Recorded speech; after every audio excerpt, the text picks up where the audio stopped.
Assalamualaikum.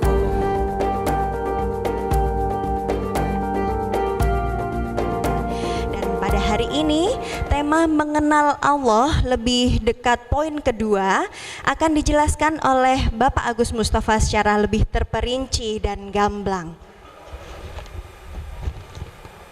Baiklah, jika Bapak Ibu para jamaah ingin tahu buku beliau yang mana sih yang terkait dengan tema kita kali ini, mengenal Allah lebih dekat, Bapak Ibu bisa membaca buku Menyelam ke Samudra Jiwa dan Ruh, itu buku kelima ya. Terus Bersatu dengan Allah, buku ke-6 beliau, dan buku Segalanya Satu, insya Allah itu buku ke-40. Dan seperti biasanya, sebelum Pak Agus Mustafa memberikan tausiahnya kepada kita semua, saya akan membacakan sedikit lantunan puisi yang ditulis Bapak Agus sebagai enterpoint pengajian kali ini, yakni dari buku kelima beliau, Menyelam ke Samudra Jiwa dan Ruh. Aku beranikan diri menyelam ke samudra misteri. Untuk apa? Entahlah. Aku hanya ingin bertemu denganmu, wahai sang penuh misteri. Barangkali tak lebih seperti Musa di Gunung Sinai yang kemudian pingsan saat ingin bertemu denganmu.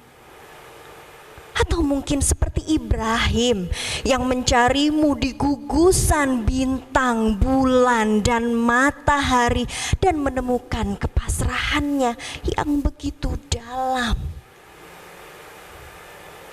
Atau bagaikan Muhammad yang terpesona di Sidratul Muntaha saat kerinduannya tumpah di haribaanmu. Atau barangkali semua ini tak bermakna apa-apa karena aku memang bukan siapa-siapa. Baiklah, langsung saja kita sambut Bapak Agus Mustafa. Assalamualaikum warahmatullahi wabarakatuh. Oke, Bapak dan Ibu sekalian yang saya hormati,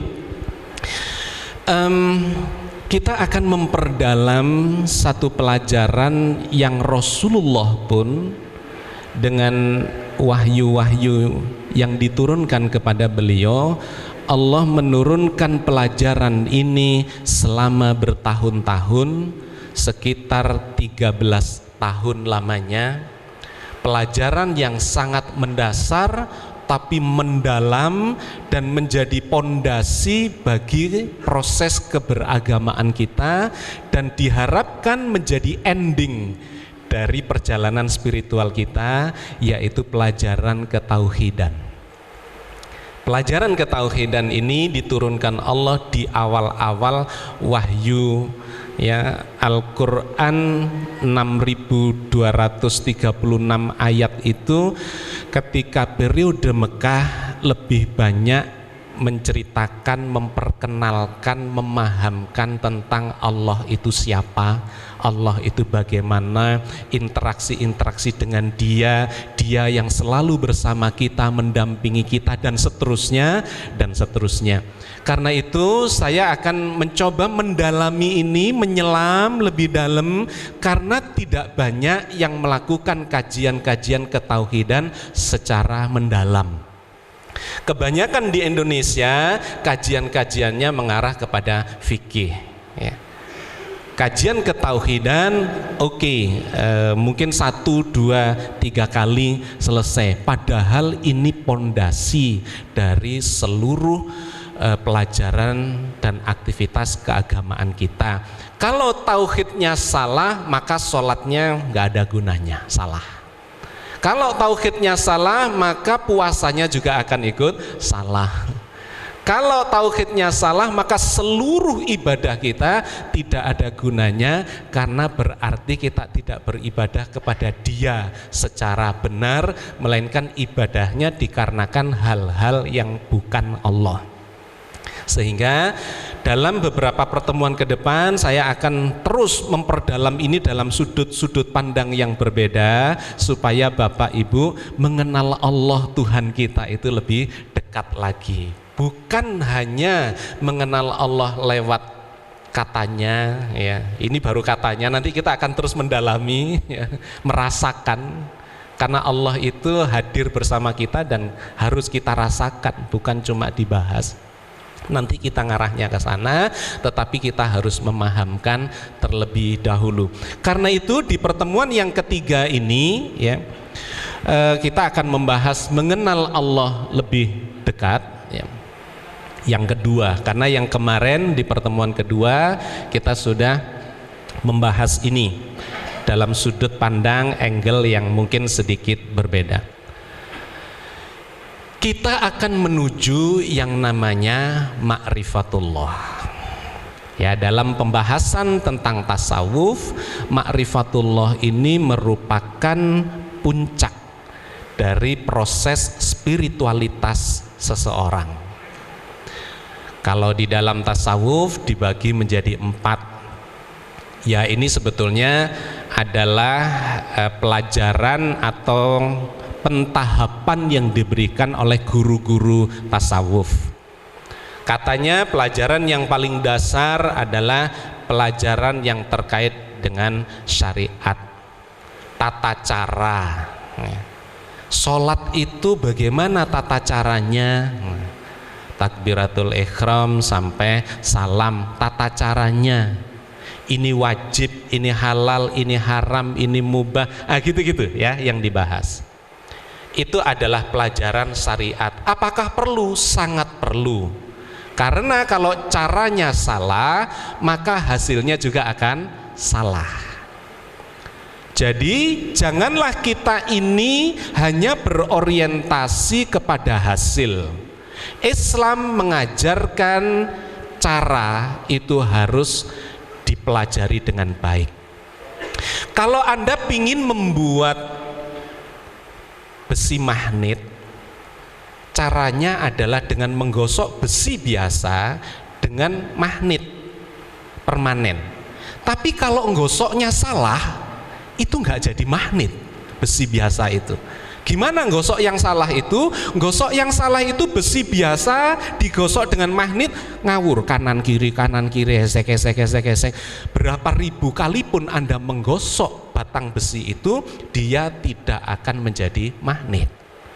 Bagaimana caranya supaya itu menjadi magnet? Harus digosok searah. Dari kiri ke kanan, kiri ke kanan, kiri ke kanan, atau sebaliknya kanan ke kiri, kanan ke kiri, kanan ke kiri, berulang-ulang, maka besi biasa itu pun akan berubah menjadi besi magnet. Semakin diulang, semakin banyak gosokannya, maka semakin besar energi yang ditularkan, menjadikan besi biasa menjadi sebuah magnet. Jadi tata cara itu sangat penting dan pengulangan-pengulangan itu sangat penting. Jangan bosen dengan sholat itu kok gitu-gitu saja ya. Loh, di gitu-gitu sajanya itu justru kuncinya. Ya mesti takbiratul ihram, ya mesti baca Al-Fatihah, mesti ruku, mesti sujud, mesti. Justru di pengulangan itu Bapak dan Ibu sekalian akan menumpukkan energi, menumpukkan efek, menumpukkan dampak yang dalam penelitian modern disebut sebagai the power of repetition. Repetition, pengulangan itu ada powernya. Jadi kalau batu itu ditetesi air cuma sekali, nggak lubang dia. Tapi kalau batu itu ditetesi air ya setetes, kalah keras dia dengan batu, tetapi ditetesi 1000 kali, 10.000 kali, 1.000.000 kali, lubang itu batu. Jangan mengabaikan, meremehkan pengulangan. Pengulangan itu penting. Dalam pelatihan-pelatihan digambarkan kalau seseorang itu mengulang sesuatu perbuatan sampai 10.000 kali, maka orang itu akan mendapatkan skill, mendapatkan kebiasaan yang grade-nya menjadi skill. Jadi pengulangan itu sangat penting. Bapak dan Ibu sekalian yang saya hormati, tata cara itu adalah penting. Jadi syariat itu adalah penting. Jangan kemudian karena kita belajar tasawuf, syariat itu nggak perlu, salah besar. Ada orang belajar tasawuf, belajar tarekat, ya, kemudian mengabaikan syariat, itu salah besar. Jadi Rasulullah sendiri tidak pernah meninggalkan syariat. Tetapi jangan berhenti hanya di syariat. Kalau kita hanya berhenti di syariat, maka kita tidak mendapatkan dampak-dampak yang lebih besar. Apa setelah syariat itu? Setelah syariat itu adalah ada yang meletakkan hakikat itu di nomor 2, ada yang meletakkan tarekat itu di nomor 2. Saya lebih suka menempatkan hakikat itu di nomor 2. Kalau Anda belajar sholat, tata caranya sudah benar, belajar zikir, tata caranya sudah benar, belajar ibadah-ibadah, tata caranya sudah benar, maka Anda harus belajar maknanya, hakikatnya, substansinya. Kenapa kok kita harus berucap Allahu Akbar? Kenapa kok ada Al-Fatihah? Itu apa maksudnya? Perasaan kita bagaimana saat membaca Allahu Akbar itu? Bagaimana rasanya saat bersujud Subhanallah itu? Bagaimana rasanya saat membaca Allahumma ghfir? Dan seterusnya, itu ada rasanya pada orang-orang yang mempelajari hakikat. Jangan berhenti hanya pada syariat. Level kedua harus masuk ke hakikat, tahu kenapa kita harus melakukan itu dan maknanya apa, diresapkan dalam jiwa kita. Level yang ketiga adalah tarikat, ya. Thariqah itu jalan, pembiasaan, membiasakan diri. Ini yang saya sebut tadi, the power of repetition. Zikirnya bukan cuma 3 kali, tapi 10 kali, tapi 100 kali, 1000 kali. Membiasakan, tapi jangan terjebak kepada syariat. Wis pokoknya ping 1000. Nah, lain lagi masalahnya. Terjebak kepada syariat, maunya sudah di jalur tarekat, tapi nggak ngerti maknanya, nggak paham maksudnya. Akhirnya apa? Kejar setoran.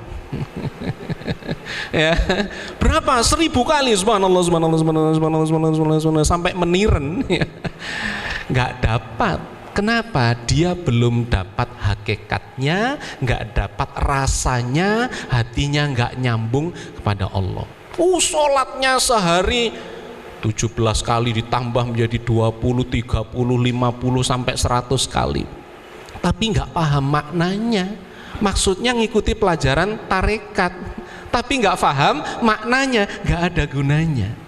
Dia tidak mendapatkan substansi yang sesungguhnya dari pembiasaan tata cara itu yang disebut sebagai tarekat. Ini kalau dinaikkan lagi berulang-ulang, sudah ribuan kali dia jalankan, dia dapat skill yang tadi itu, ya. Kalau diulang berkali-kali, ribuan kali, puluhan ribu kali sepanjang hidup kita, maka dia akan mendapatkan feeling, mendapatkan rasa, mendapatkan suasana kejiwaan yang itu tidak akan dimiliki oleh orang-orang yang sekedar berteori atau baru menjalankan 1, 2, 3 kali. Ya. Kalau Anda belajar sepedaan, ya, 1 kali, 2 kali, 3 kali masih ulag-ulig. Tapi kalau sudah ratusan kali, ribuan kali, ya, maka meskipun sudah tidak naik sepeda setahun, Anda masih bisa naik sepeda itu. Sudah tertanam di bawah sadarnya. Sudah tertanam di dalam kecerdasan organiknya, bukan cuma di kecerdasan otaknya, tetapi tangannya itu sudah punya kecerdasan, kakinya sudah punya kecerdasan, kebiasaan, refleksnya itu sudah terbentuk. Kayak orang belajar silat, belajar bela diri, kalau itu diulang-ulang terus, maka refleksnya keluar. Nah, orang yang sudah di tingkat itu, maka dia akan merasakan kehadiran Allah dalam seluruh kesadarannya.